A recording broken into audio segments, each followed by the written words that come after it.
SKP Online Classes. Subscribe for daily updates. नमस्कार साथियों, स्वागत है आपका एसकेपी ऑनलाइन क्लासेज के यूट्यूब चैनल पर। दोस्तों, इस वीडियो में हम लेकर आए हैं बीएड द्वितीय वर्ष के लिए शिक्षण के सिद्धांत एवं विद्या के बहुत ही महत्वपूर्ण प्रश्न। दोस्तों, इस वीडियो के जितने भी प्रश्न होंगे वो यूनिट 3 के शिक्षण कौशल नामक टॉपिक से होंगे।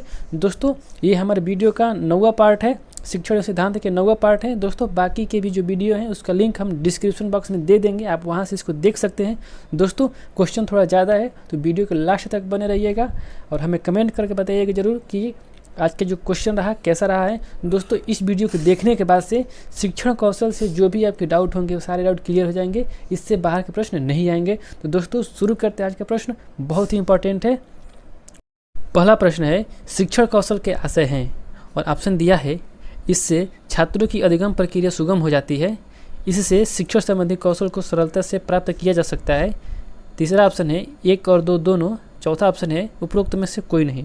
तो दोस्तों, हम बात करें शिक्षण कौशल से, तो शिक्षण कौशल का जो आशय है कि अधिगम प्रक्रिया को सुगम बनाना है, तो पहला ऑप्शन भी हमारा सही हो जाएगा। और दूसरा है ऑप्शन कि इससे शिक्षण संबंधी कौशल को सरलता से प्राप्त किया जा सकता है। दोस्तों, ये भी बिल्कुल सही बात है। तो हमारा जो सही उत्तर है वो हो जाएगा ऑप्शन नंबर 3, 1 और 2 दोनों।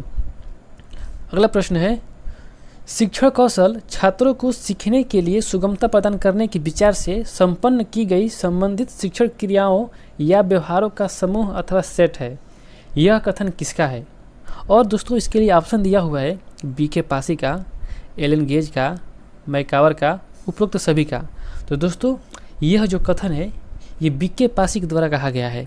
दोस्तों, बीके पासी ने कहा था कि शिक्षण कौशल छात्रों को सीखने के लिए सुगमता प्रदान करने के विचार से संपन्न की गई संबंधित शिक्षण क्रियाओं या व्यवहारों का समूह अथवा सेट है। अगला प्रश्न है, शिक्षण कौशल में विशिष्ट अनुदेशनात्मक क्रियाएं एवं प्रक्रियाएं हैं जिन्हें शिक्षक अपनी कक्षा में प्रयोग करता है। इसका संबंध शिक्षण की विभिन्न अवस्थाओं से होता है। यह कथन किसका है?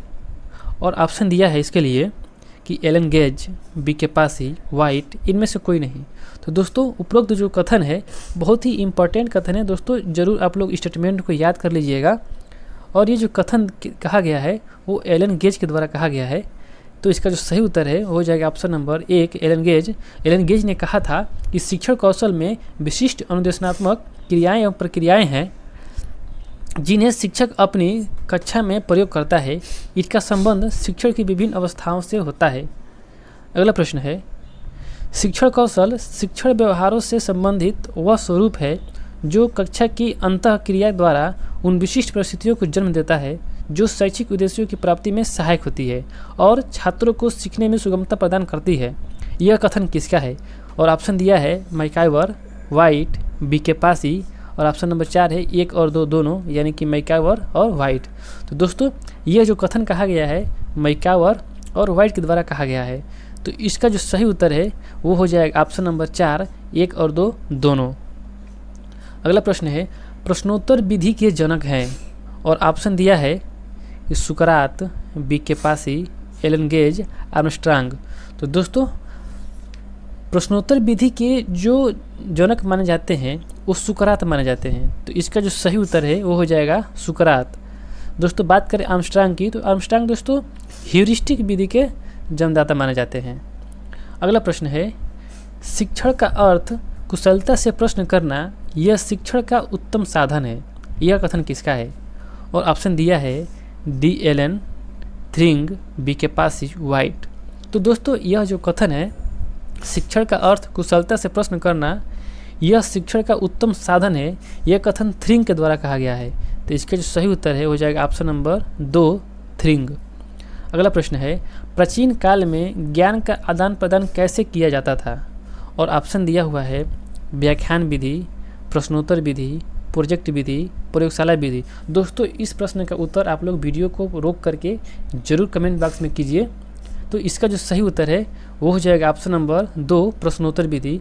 दोस्तों, प्राचीन काल में ज्ञान का जो आदान प्रदान होता था वो केवल प्रश्नों के द्वारा ही होता था, अर्थात गुरु अपने शिष्यों को प्रश्नों के द्वारा शिक्षित करते थे और बालक की या फिर शिष्य की जो भी समस्याएं थी उनको प्रश्नों के माध्यम से ही यह समस्या का समाधान किया जाता था। अगला प्रश्न है, प्रश्नीकरण कौशल के उद्देश्य क्या है?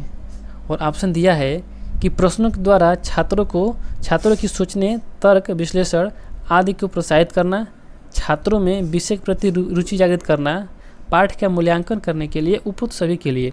तो दोस्तों, प्रश्नीकरण कौशल मतलब कि एक शिक्षा में बहुत ही महत्वपूर्ण कौशल है, जिसमें सभी अध्यापक को अध्यापक को कर्तव्यनिष्ठ होना चाहिए। तो दोस्तों, हम बात करें ऑप्शन की, तो पहला जो ऑप्शन दिया हुआ है कि प्रश्नों द्वारा छात्रों को सोचने, तर्क, विश्लेषण आदि को प्रोत्साहित करना, दोस्तों ये भी बिल्कुल सही है। छात्रों में विषय के प्रति रुचि जागृत करना, दोस्तों ये भी सही है। पाठ का मूल्यांकन करने के लिए, दोस्तों ये भी सही है।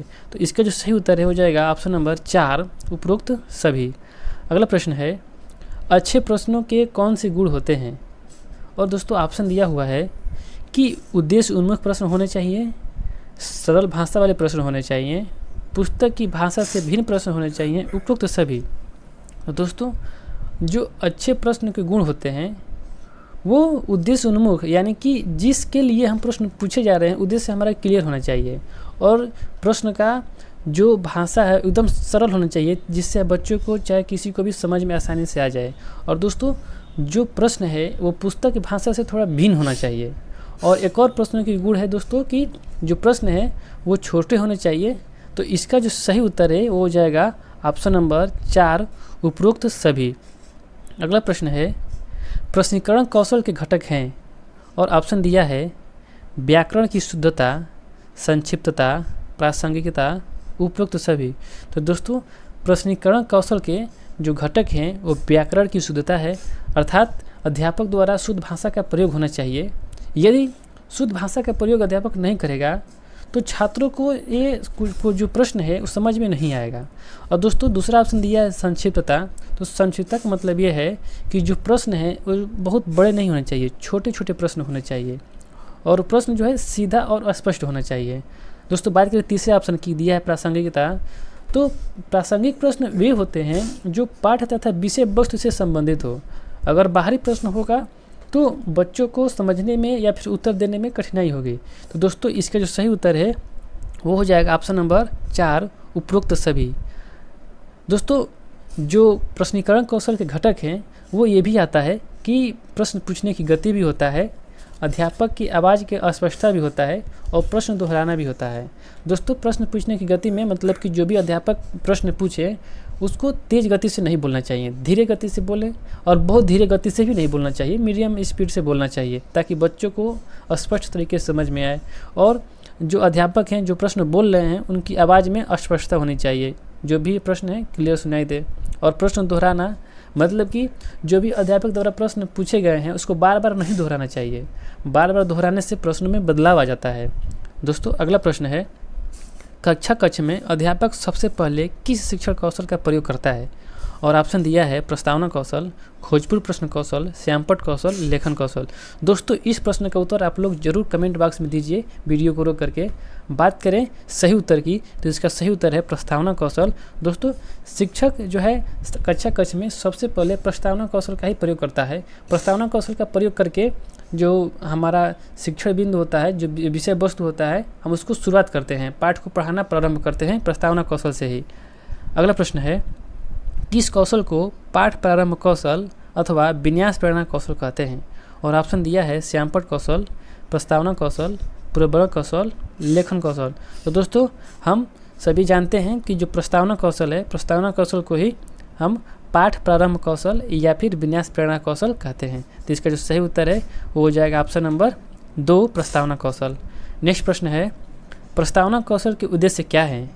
और ऑप्शन दिया है छात्रों को प्रस्तुत पाठ के लिए तैयार करना, पूर्व ज्ञान का संबंध नवीन ज्ञान से जोड़ना, किसी नए विचार या सिद्धांत को महत्वपूर्ण बनाने के लिए, उपरोक्त सभी।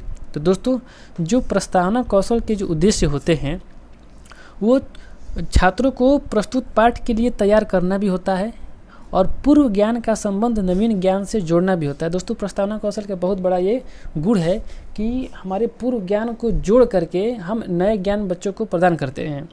और तीसरा ऑप्शन दिया है कि किसी नए विचार या सिद्धांत को महत्वपूर्ण बनाने के लिए। दोस्तों, ये भी सही है। तो इसका जो सही उत्तर है वो जाएगा ऑप्शन नंबर 4, उपरोक्त सभी। अगला प्रश्न है, प्रस्तावना कौशल के प्रयोग हैं। और ऑप्शन दिया है कि पाठ के प्रारंभ में, फिल्म, रेडियो, टीवी कार्यक्रम शुरू होने के पूर्व, तर्क वितर्क शुरू होने के पूर्व, उपरोक्त सभी। तो दोस्तों इसका जो सही उत्तर है वो हो जाएगा उपरोक्त सभी, यानी कि जो प्रस्तावना प्रश्न है, प्रस्तावना कौशल है, उसको हम पाठ के प्रारंभ में भी करते हैं, फिल्म, रेडियो, टीवी कार्यक्रम। दोस्तों इसमें भी बताया जाता है कि मतलब ये कौन सा फिल्म है, इस फिल्म में क्या मतलब कौन कौन से नायक हैं, नायिका हैं, इस तरह की चीज़ें बताई जाती हैं। या फिर रेडियो में है तो रेडियो कार्यक्रम जब भी शुरू होता है तो बताया जाता है कि ये कार्यक्रम चल रहा है। तो मतलब उस सब प्रस्तावना कौशल है। तो इसका जो सही उत्तर है वो हो जाएगा ऑप्शन नंबर 4, उपरोक्त सभी। अगला प्रश्न है, प्रस्तावना कौशल के घटक हैं और ऑप्शन दिया है कि पूर्व ज्ञान, उचित श्रृंखलाबद्धता, उद्देश्य और सहायक सामग्री, कथनों का विषय वस्तु और उद्देश्य का संबंध, उपरोक्त सभी। तो दोस्तों प्रस्तावना कौशल के जो घटक हैं वो पूर्व ज्ञान भी हैं, उचित श्रृंखलाबद्धता भी है। मतलब कि उचित श्रृंखलाबद्धता की मतलब क्या होता है कि पाठ को प्रारंभ करते समय प्रयोग में लाए गए जो विचार हैं, प्रश्न है, कथन है, उनमें तारतम्यता आवश्यक होना चाहिए। और उद्देश्य और सहायक सामग्री, दोस्तों ये भी हमारा प्रस्तावना कौशल के घटक हैं।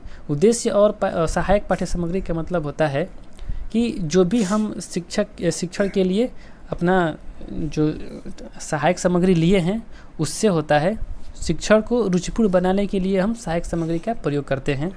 और चौथा ऑप्शन दिया है कि कथनों का विषय वस्तु और उद्देश्य से संबंध। दोस्तों ये भी हमारा सही है। तो इसका जो सही उत्तर है वो हो जाएगा ऑप्शन नंबर 5, उपरोक्त सभी। दोस्तों इसमें प्रश्न परीक्षा में तो 5 ऑप्शन नहीं देंगे, 4 ही देंगे, लेकिन हम आपके ज्ञान के लिए ये सभी जो प्रस्तावना कौशल घटक होते हैं इसके लिए हमने 5 ऑप्शन रख दिया था। अगला प्रश्न है, जब शिक्षक कक्षा में पाठ के विकास के लिए प्रश्न पूछता है या पूर्व ज्ञान की जांच के लिए प्रश्न करता है तब छात्र उत्तर देने में सक्षम नहीं होते हैं। इस स्थिति में शिक्षक छात्रों से सही उत्तर निकलवाने के लिए किस कौशल का सहायता लेता है? दोस्तों ये क्वेश्चन बहुत ही महत्वपूर्ण क्वेश्चन है, इसको इम्पोर्टेंट के श्रेणी में रखिएगा, मतलब कि ये आएगा ही आएगा। दोस्तों हम बात करें ऑप्शन की, तो ऑप्शन दिया है कि प्रस्तावना कौशल, लेखन कौशल, खोजपूर्ण प्रश्न कौशल, पुनर्बलन कौशल। तो दोस्तों जब भी शिक्षक पाठ के विकास के लिए कोई प्रश्न पूछता है या पूर्व ज्ञान की जानकारी के लिए प्रश्न करता है तो छात्र उत्तर देने में समर्थ नहीं होते हैं। ऐसी स्थिति में शिक्षक क्या करता है कि छात्रों से सही उत्तर निकलवाने के लिए खोजपूर्ण प्रश्नों की सहायता लेता है, जिससे छात्रों को सही उत्तर ढूंढने में सहायता मिलती है। शिक्षक प्रश्न पूछ करके छात्रों का ध्यान आकर्षित करता है, उन्हें प्रेरणा देता है, उनमें रुचि और जिज्ञासा पैदा करता है और पूर्व ज्ञान को नवीन ज्ञान से जोड़ता है। तो दोस्तों इसका जो सही उत्तर है वो हो जाएगा ऑप्शन नंबर 3, खोजपूर्ण प्रश्न कौशल। दोस्तों ये क्वेश्चन बहुत ही इंपॉर्टेंट है, इसको आप लोग जरूर पढ़ लीजिएगा और इसको याद कर लीजिएगा। अगला प्रश्न है, खोजपूर्ण प्रश्न कौशल के घटक है और ऑप्शन दिया है संकेत देना, विस्तृत सूचना प्राप्ति, पुनः केंद्रीकरण, उपरोक्त सभी। तो दोस्तों इसका जो सही उत्तर है वो हो जाएगा ऑप्शन नंबर 4, उपरोक्त सभी। दोस्तों बात करें ऑप्शन की तो संकेत देना। दोस्तों संकेत देने से मतलब ये है कि जब भी छात्र उत्तर देने में हिचकिचाता है या फिर आधा अधूरा उत्तर दे करके रुक जाता है या फिर नकारात्मक उत्तर देता है तो ऐसी स्थिति में जो शिक्षक है वो कुछ संकेत देता है और संकेत देता है जिससे जो छात्र है वो सही उत्तर की तरफ धीरे धीरे पहुंच जाता है। और दोस्तों दूसरा ऑप्शन दिया है विस्तृत सूचना प्राप्ति से। तो दोस्तों जब छात्र अधूरा उत्तर देता है या फिर आंशिक उत्तर देता है तो शिक्षक अधिक सूचना प्राप्त करने का प्रयास करता है, जैसे कि वो कहेगा कि और कुछ बताओ, चाहे दूसरे शब्द में कहो, चाहे स्पष्ट करो, इस तरह की बातें शिक्षक कहता है। और शिक्षक जो है विस्तृत सूचना निकलवाने के लिए स्पष्टीकरण, व्याख्या और विस्तार पूर्वक विचार करने की प्रक्रिया का सहारा लेता है, जिससे जो है छात्र उत्तर आसानी से दे देता है। और दोस्तों बात करें तीसरा ऑप्शन की, दिया है पुनः केंद्रीकरण। दोस्तों जब छात्र सही उत्तर देता है तब शिक्षक पूर्व घटित अथवा पढ़ी हुई स्थिति का उदाहरण लेकर के छात्र का ध्यान उस पर पुनः केंद्रित करता है। तो दोस्तों इस प्रश्न का जो सही उत्तर है वो जाएगा ऑप्शन नंबर 4, उपरोक्त सभी। अगला प्रश्न है, शिक्षक अपने शिक्षण कक्ष में अनेक प्रकार के विचारों, सिद्धांत, नियम, प्रत्यय को समझाने के लिए किस कौशल का प्रयोग करता है?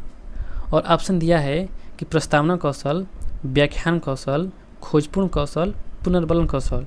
तो दोस्तों शिक्षक जो है अपने शिक्षण कक्ष में अनेक प्रकार के विचार, सिद्धांत, नियम, प्रत्ययों को समझाने के लिए व्याख्या कौशल का प्रयोग करता है।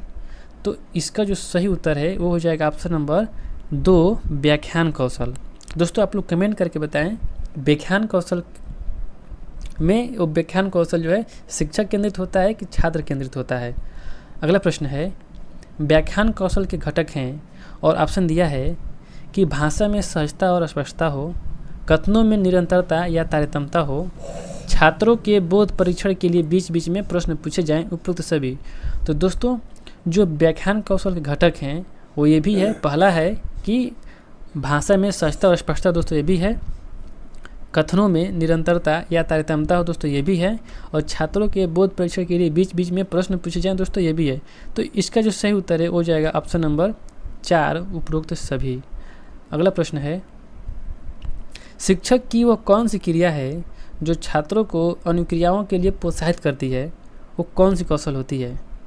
और इसके लिए ऑप्शन दिया है कि पुनर्बलन कौशल, शिक्षण कौशल, व्याख्यान कौशल, उपरोक्त में से कोई नहीं। दोस्तों इस प्रश्न में थोड़ी सी मिस्टेक हुई है, टाइपिंग मिस्टेक। इसका मतलब ये हुआ कि शिक्षक की वो कौन सी प्रक्रिया है जिससे जो छात्र होते हैं अपने काम के लिए प्रोत्साहित हो जाते हैं, हमेशा करने के लिए प्रोत्साहित रहते हैं। और ऑप्शन दिया है पुनर्बलन कौशल, शिक्षण कौशल, व्याख्यान कौशल, इनमें से कोई नहीं। तो दोस्तों इसका जो सही उत्तर है वो हो जाएगा पुनर्बलन कौशल।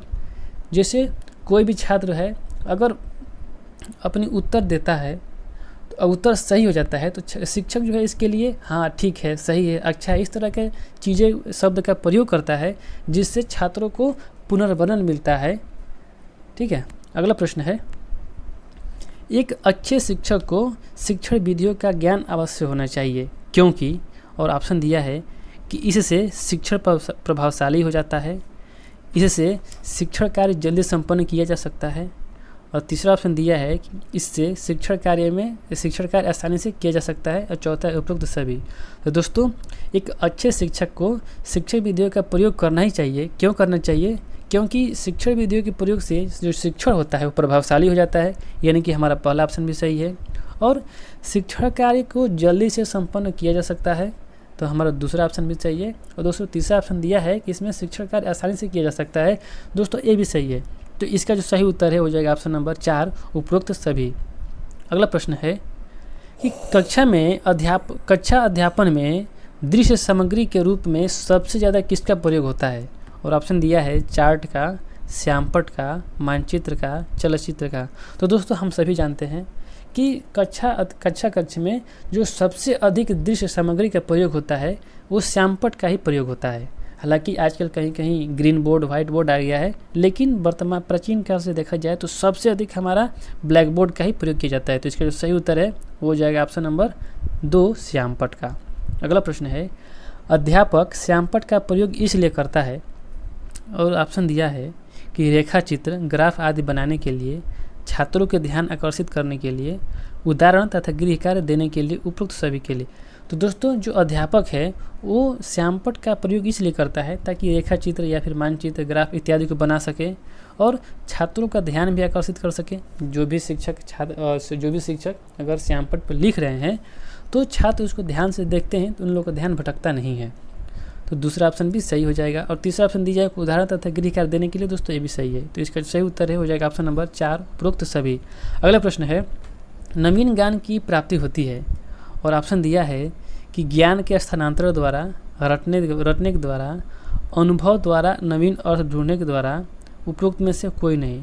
तो दोस्तों नवीन ज्ञान की प्राप्ति रटने के द्वारा थोड़ी होती है, तो हमारा ये गलत हो जाएगा, और उपरोक्त में से कोई नहीं तो है ही नहीं। अब बच रहा है ऑप्शन 2, तो ज्ञान के स्थानांतरण द्वारा। दोस्तों नवीन ज्ञान की प्राप्ति ज्ञान के स्थानांतरण द्वारा कैसे होगा? हमारे पास अगर कम ज्ञान है तो हम कम ही ज्ञान को स्थानांतरित करेंगे। तो दोस्तों ये भी बिल्कुल सही हो जाएगा। नवीन ज्ञान की प्राप्ति होती है कि अपने अनुभव द्वारा नवीन अर्थ ढूंढने से ही होता है। तो इसका जो सही उत्तर है वो हो जाएगा ऑप्शन नंबर 3। अगला प्रश्न है, भारत में प्राइमरी शिक्षा निम्न में से किस पर बल देती है? और ऑप्शन दिया है कि बोध का विकास करना, आध्यात्मिक पक्ष पर बल देना, विवेचनात्मक चिंतन का विकास करना, रटने की प्रक्रिया पर बल देना। तो दोस्तों भारत में जो प्राइमरी शिक्षा है वो विवेचनात्मक चिंतन का विकास करने पर ज़्यादा बल देती है। तो इसका सही उत्तर है हो जाएगा ऑप्शन नंबर 3, उपरोक्त ऑप्शन नंबर 3, विवेचनात्मक चिंतन का विकास करना। अगला प्रश्न है, शिक्षण और अधिक प्रभावी हो सकता है यदि, और ऑप्शन दिया है कि छात्रों को स्वयं कार्य करने की स्वतंत्रता प्रदान की जाए, छात्र अधिगम शिक्षक द्वारा निर्देशित और नियंत्रित हो, शिक्षक तथ्यों की व्याख्या करने में केंद्रीय भूमिका निभाए और शिक्षक के निर्देशन द्वारा। तो दोस्तों जो शिक्षण है वो अधिक प्रभावी होगी, कब होगी? जब छात्र स्वयं करने की स्वायत्तता प्रदान की जाएगी छात्रों को, तभी जाकर के शिक्षण जो है अधिक प्रभावी होगी। तो इसका जो सही उत्तर है वो हो जाएगा ऑप्शन नंबर 1, छात्रों को स्वयं कार्य करने की स्वायत्तता प्रदान की जाए। अगला प्रश्न है, श्यामपट्ट कार्य में किस पर ध्यान नहीं देना चाहिए? और ऑप्शन दिया है, दोस्तों ऐसे प्रश्नों को आप लोग जरूर यहाँ पे मार्क करके प्रश्नों को हल कीजिएगा। ऑप्शन दिया है कि अक्षरों और शब्दों के बीच में समुचित स्थान और स्पष्ट लेखन का, एक ही रंग के चाक के प्रयोग होने चाहिए, पंक्तियों के बीच उचित एवं समान अंतर होने चाहिए, और लास्ट ऑप्शन दिया है कि शब्द और वाक्य सीधी रेखा में होनी चाहिए। तो दोस्तों इसका जो सही उत्तर है, हम बात करें पहले ऑप्शन की, तो पहला ऑप्शन दिया है कि अक्षरों एवं शब्दों के बीच समुचित स्थान और स्पष्ट लेखन का, दोस्तों इसका ध्यान देना ही चाहिए। एक ही रंग के चाक का प्रयोग होना चाहिए, दोस्तों ये नहीं। अगर हम अलग अलग रंगों के चाक प्रयोग करेंगे तो इससे जो हमारा लेखन होगा वो बहुत ही आकर्षित होगा। और तीसरा ऑप्शन दिया है कि पंक्तियों के बीच उचित एवं समान अंतर होने चाहिए, दोस्तों ये भी सही है। और चौथा ऑप्शन दिया है कि शब्द और वाक्य सीधी रेखा में होनी चाहिए, दोस्तों ये भी बिल्कुल सही है। तो चूँकि यहाँ पूछ रहा है कि ध्यान नहीं रखना चाहिए, तो दोस्तों इसके लिए इसके हिसाब से हमारा जो दूसरा ऑप्शन है वो सही हो जाएगा कि एक ही रंग के चाक का प्रयोग होना चाहिए। दोस्तों हमको अलग अलग रंग के चाक का प्रयोग करना चाहिए। दोस्तों ये हमारा आखिरी क्वेश्चन था। Thanks for watching. अगर मेरे वीडियो पसंद आया हो तो लाइक कीजिए, अगर चैनल पर नए हैं तो चैनल को सब्सक्राइब कीजिए और इस वीडियो को अपने दोस्तों को शेयर कीजिए। दोस्तों बहुत ही जल्द हम यूपी टेट और सीटेट के लिए इस कोर्स शुरू करने वाले हैं, तो ये जो जानकारी है अपने दोस्तों को बताइए। आप हमसे जुड़े रहिए। मिलते हैं नेक्स्ट क्लास में, तब तक के लिए धन्यवाद।